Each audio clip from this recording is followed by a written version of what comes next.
وزیر اعظم نے کہا تھا نئے صوبے بنانے کی قرارداد منظور کرانے کے لیے ہمارے پاس 2/3 اکثریت موجود ہے۔ اب وفاقی وزیر رضا ربانی نے کہا ہے کہ نئے صوبے بنانے کی قرارداد منظور نہیں ہو سکتی کیونکہ ہمارے پاس مطلوبہ اکثریت موجود نہیں ہے۔ کون سی بات سچ ہے؟ پروٹوکول کے اعتبار سے دیکھیں تو وزیر اعظم نے سچ کہا، ویسے دیکھیں تو رضا ربانی کی بات سچ لگتی ہے۔ نئے صوبوں والی قرارداد کے لیے اکثریت موجود ہے یا نہیں؟ اصل سوال اب یہ نہیں رہا بلکہ یہ ہو گیا ہے کہ اس قرارداد کی وجہ سے پیپلز پارٹی کو اپنے صوبے میں مشکل ہوگی۔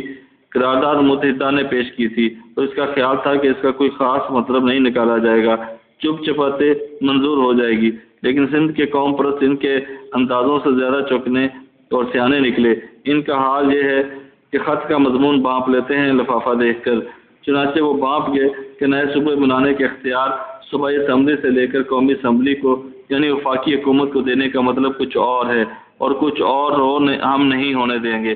ان کے خیال میں اگلی بار متحدہ وفاقی حکومت میں شامل ہوگی تو کوئی نئی شرط رکھے گی لیکن ہم سندھ کی تقسیم نہیں ہونے دیں گے۔ اسی مسئلے کو لے کر انہوں نے اندرون سندھ کامیاب ہڑتال کی اور اس طرح پیپلز پارٹی کو پریشان کر دیا۔ چنانچہ اب یہ مسئلہ رہا ہی نہیں کہ اکثریت ہے یا نہیں، مسئلہ یہ ہے کہ اندرون سندھ کیسے یقین دلایا جائے کہ پیپلز پارٹی سندھ کی تقسیم کی مخالف ہے۔ پیپلز پارٹی مفاہمت کی سیاست کی حامی تو ہے لیکن اتنی بھی نہیں کہ اس کے بدلے میں اسے اپنے ہی صوبے میں لینے کے دینے پڑ جائیں۔